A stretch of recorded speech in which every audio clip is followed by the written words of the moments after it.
Buenos días, profesora. Mi nombre es María Guadalupe Corimanya. Un cordial saludo junto a mi grupo conformado por Jared Paucar, Edison Guamaní, Gin Espíritu y Diego Guamanchumo. Nuestro objetivo es explicar las causas y consecuencias del impacto ambiental y sus efectos tanto económicos, sociales y ambientales. El ecosistema que nosotros hemos elegido es el pantano herbáceo arbustivo. Este ecosistema se encuentra en la región de la selva tropical de nuestro país, específicamente en los departamentos de Loreto, Ucayali y Huánuco. Se localiza más que todo en zonas de llanura aluvial amazónica, sobre los suelos de mal drenaje e inundaciones por lluvias o ríos.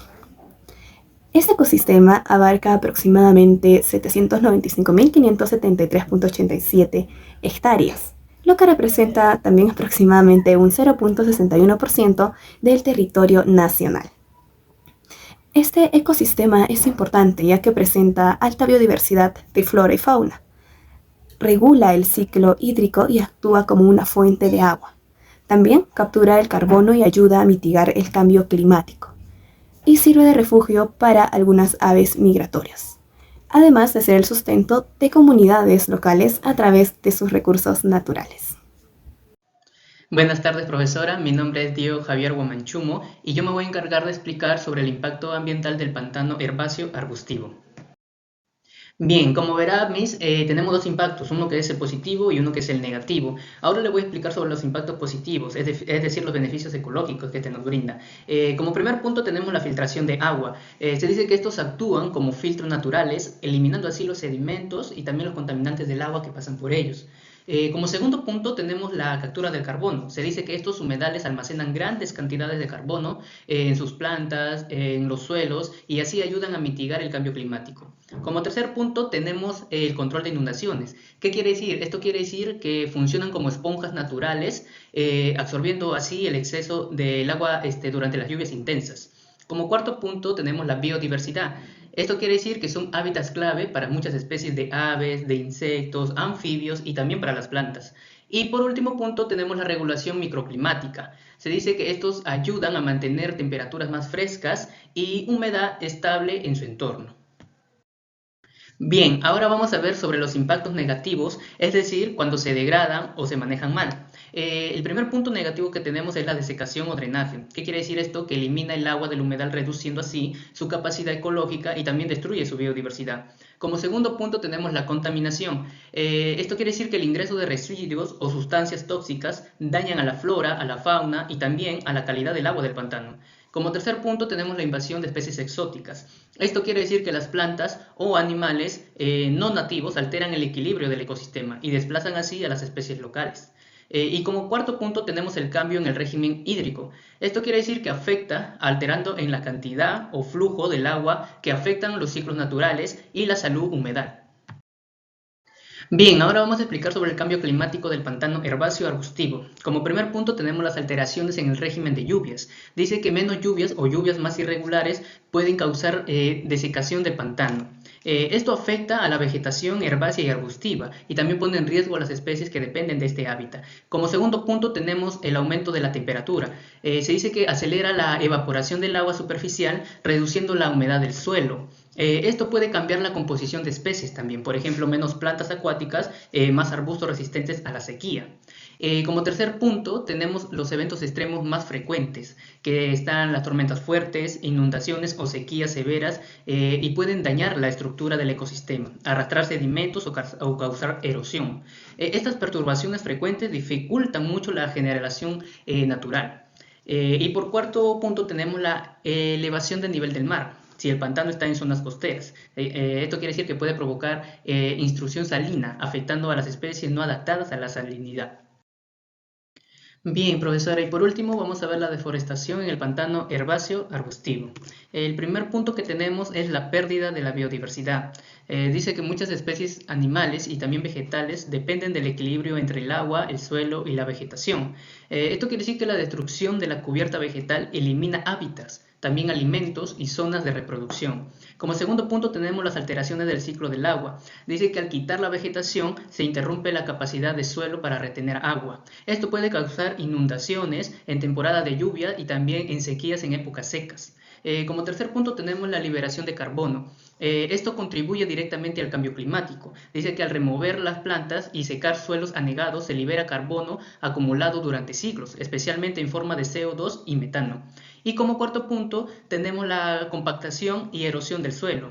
Se dice que sin raíces que estabilicen el suelo, este puede volverse más vulnerable a la erosión por agua o viento. Y esto quiere decir que el suelo se degrada y pierde la capacidad reproductiva y ecológica. Muchas gracias.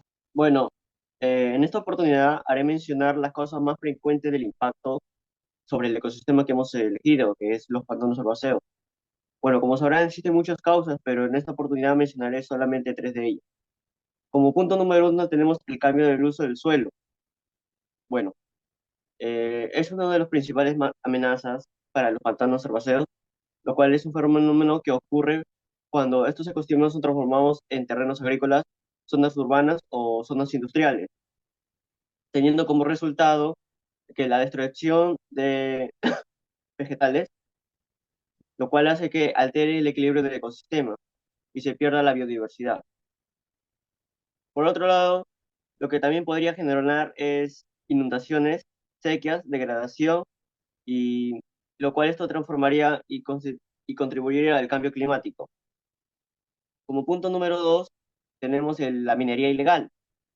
Bueno, esta representa una grave amenaza para los pantanos, debido a que esta actividad, al realizarse sin control ni regulaciones, hace que el agua y el suelo sean más propensos, debido al desecho de mercurio, afectando directamente a la flora, lo cual afectaría también la biodiversidad. Como resultado teníamos la alteración del flujo del agua. Bueno, estos daños serían un poquito más difíciles de revertir porque ponen en riesgo el ecosistema, lo cual también pondría en riesgo el pantano brindando su- sus servicios. Como punto número tres tenemos la urbanización y la expansión de infraestructura. Bueno, como sabemos, esto podría afectar gravemente debido a las construcciones de viviendas, carreteras y obras que reducen la extensión de la biodiversidad del ecosistema. Esto también alteraría el flujo natural del agua, lo cual provoca la pérdida de la biodiversidad. Como también tenemos, sería el aumento de desechos por nuestras personas, que seríamos los que habitan en ese lugar, lo cual haría que deterioraría la calidad de agua y del suelo. Bueno, eso sería todo por parte de las causas. Ahora le paso a mi compañero. Bueno, como consecuencia les voy a mencionar tres puntos. El primer punto tenemos lo que es alta biodiversidad. En este ecosistema había una gran variedad de plantas, peces, aves, insectos, entre otros. Es decir, mencionamos a lo que es la flora y la fauna. Pero es algo curioso porque en estas muchas especies están acostumbradas a las condiciones del pantano, como suelos encharcados y con muy poco oxígeno. Es decir, cuando hay charco, que no puedan sobrevivir en otros lugares. Esto significa que en el ecosistema se daña, que si el ecosistema se daña, por ejemplo, por la contaminación de drenajes o tala, muchas de estas especies podrían desaparecer. Esto lo hace vulnerable a la pérdida del hábitat debido a las actividades como la tala, la minería ilegal y la expansión agrícola. Por ejemplo, en la región de Loreto, más del 30% de la superficie está formada por humedales, eh, que son esenciales para la biodiversidad. Como punto número 2 tenemos a lo que es el control natural de inundaciones y del agua.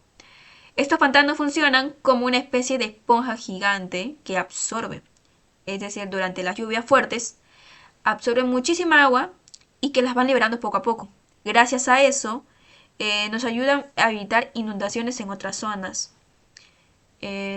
También permiten que los ricos mantengan su caudal en épocas secas, sin destruirnos estos pantanos. No solo afectamos a las plantas y animales que viven ahí, sino que también ponemos en riesgo a las comunidades humanas cercanas. Eh, Esto ayuda a prevenir inundaciones en las áreas circundantes y mantiene el equilibrio hídrico en la región. Además, su vegetación su vegetación densa filtros contaminantes y mejora la calidad del agua. Como punto número 3 tenemos a lo que es captura de carbono y protección contra el cambio climático.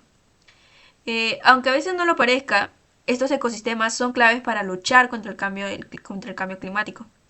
La vegetación crece ahí, aunque sea baja y densa, guardamos mucho carbono que ha ido acumulando durante años. Cuando se destruye o se quema un pantano, ese carbono se libera en forma de dióxido de carbono, que es uno de los gases más calientes del planeta. Así que hay que conservar los pantanos también. Y también es una forma de cuidar el cambio climático. Lo que es decir, la destrucción de estos ecosistemas lidera ese carbono almacenado, exacerbando y calentando el calentamiento global. Las conclusiones directas encontramos que el pantano herbáceo arbustivo es un ecosistema frágil, muy importante porque regula el agua, purifica el ambiente y da hogar a muchas especies. En cuanto a los principales impactos negativos, encontramos los contaminantes del agua, el drenaje para la agricultura, destrucción por construcción de carreteras y cambio climático. Las consecuencias son la pérdida de biodiversidad, menos capacidad para controlar inundaciones, liberación del carbono al aire, lo cual empeora el cambio climático, y la reducción de la calidad del agua, lo cual si no cuidamos de este ecosistema se perderá especies, recursos vitales para la vida. En cuanto a la reflexión directa, podemos determinar que debemos cuidar los pantanos herbáceos arbustivos porque nos dan agua limpia, aire puro y protegen la vida de muchos seres vivos. Para hacerlo, debemos no botar basura ni contaminar el agua, respetar los espacios naturales y no hacer construcciones que dañen el ecosistema.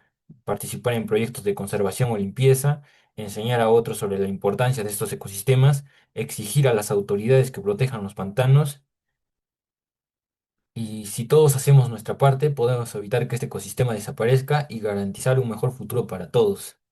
Cuidar el pantano es cuidar la vida. Gracias.